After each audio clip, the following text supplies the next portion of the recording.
Hi there folks, at the bathtub again to test my pad walking lures. Here's the one with the paddle wheel, and let me first I've used spinnerbait trailer hooks which have a very long shank. Drilled a hole here to accommodate the hook eye and cut a slot in the belly, and with a Dreamer cutting wheel and extended that slot with a 2mm Dreamer router bit, glued in the hook together with a piece of lead sheet and a lead shot for the initial weight, but later I still put some more weights here and there for the lures to hang more or less tail down. But I've tested them before putting it on film, so I must say there are two lures that I'm not that satisfied with it. One of this is this one with the paddle wheel. By the way, I've made the paddle wheel from aluminium square tubing, 10mm. But it does not work to my satisfaction, as you will see soon.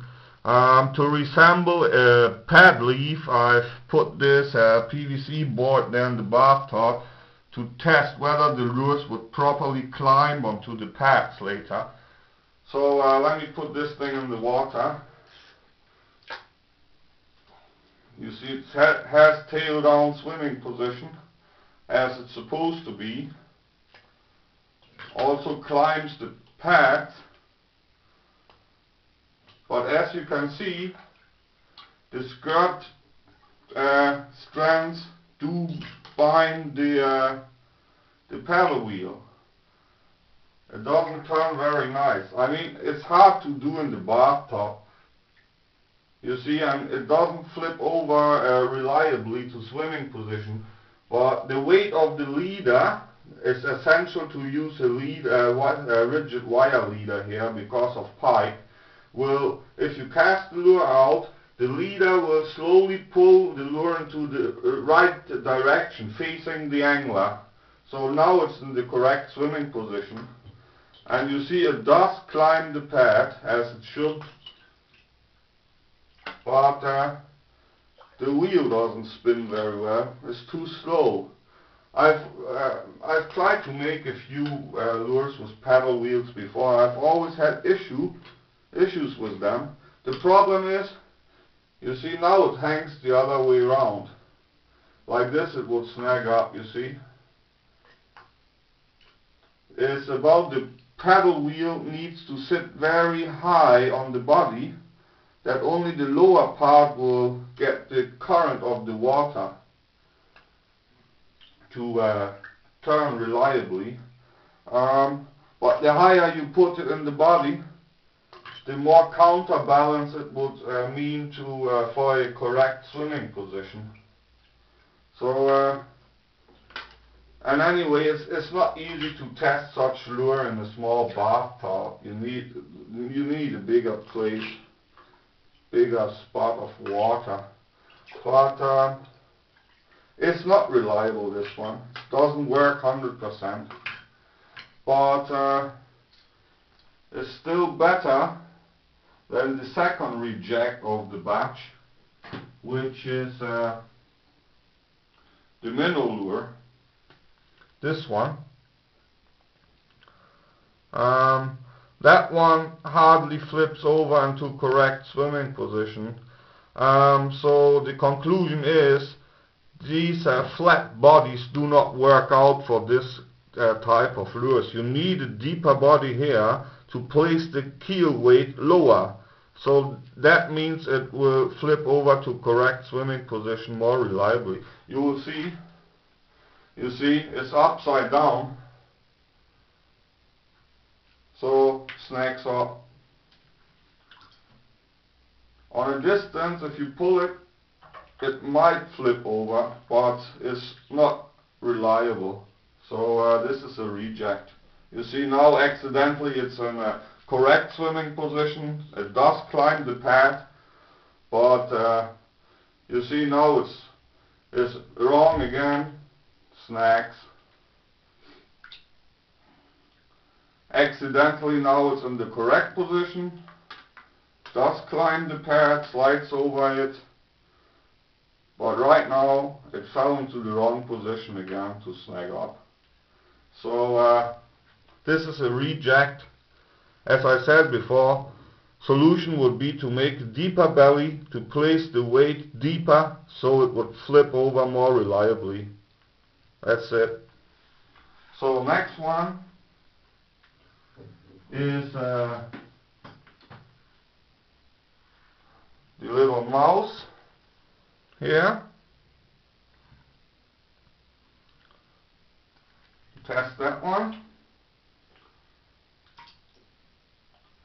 Even if the lure goes like this, the weight of the leader would sooner or later pull it to face the angler. So after a while from open water it will get to correct swimming position. So, and it slides over pad with ease. Doesn't have any action. It's more suited for quiet water.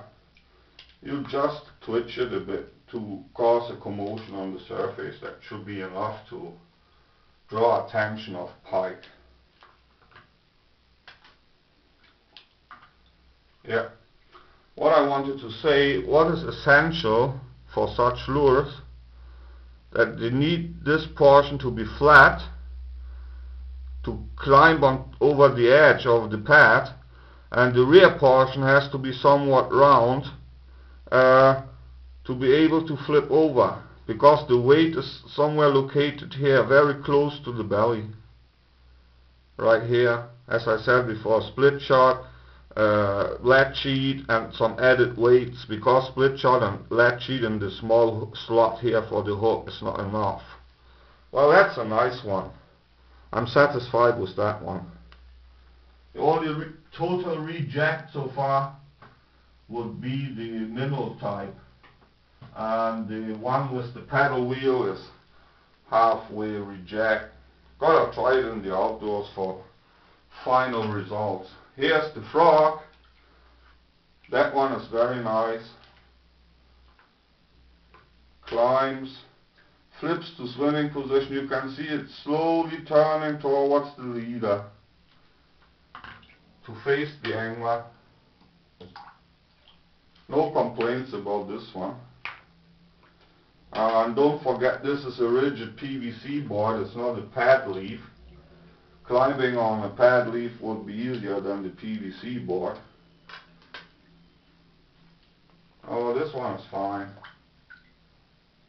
That one's going to be in the tackle box for May, when the 2011 season starts, for sure. No complaints about this frog. Yeah.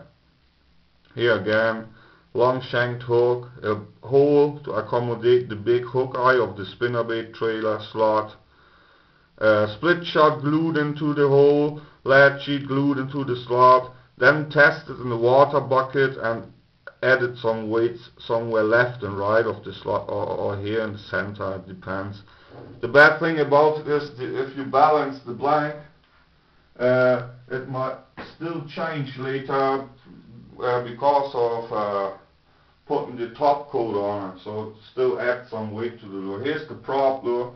You see that one swims rather level, which is not good.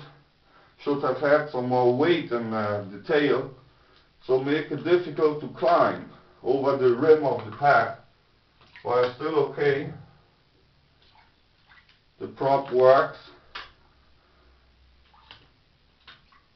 Yeah. Well, on real pad leaves would be better than on the PVC board, actually. Oh, this one is okay. You'll fish it with small twitches anyway, so the prop starts to churn the water, generating some noise. Yeah, that's also fine. Could have been a bit more tail heavy, but it's just okay like that. Alright, close look. Put a bearing on the prop of a pop rivet head. Damn, here. Don't know if you can see it. For the prop to spin more reliably. Alright, Next one is, okay, that's the last one actually. This is a popper, not weedless, has a big treble hook. Oh, I'm hooked. And this design is based on the old Shakespeare baby popper, just increased the size a bit. And this one hangs vertically in the water. So, can you see it? Yeah.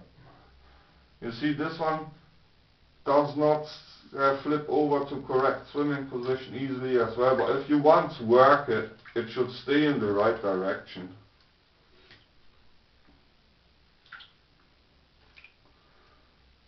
There's not much it's not much for these lures to do, just to cause some noise and commotion on the surface.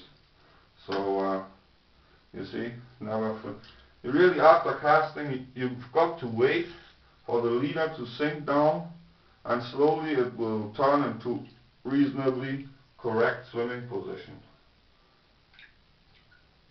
I should have, you see, the toe eye is off-centered.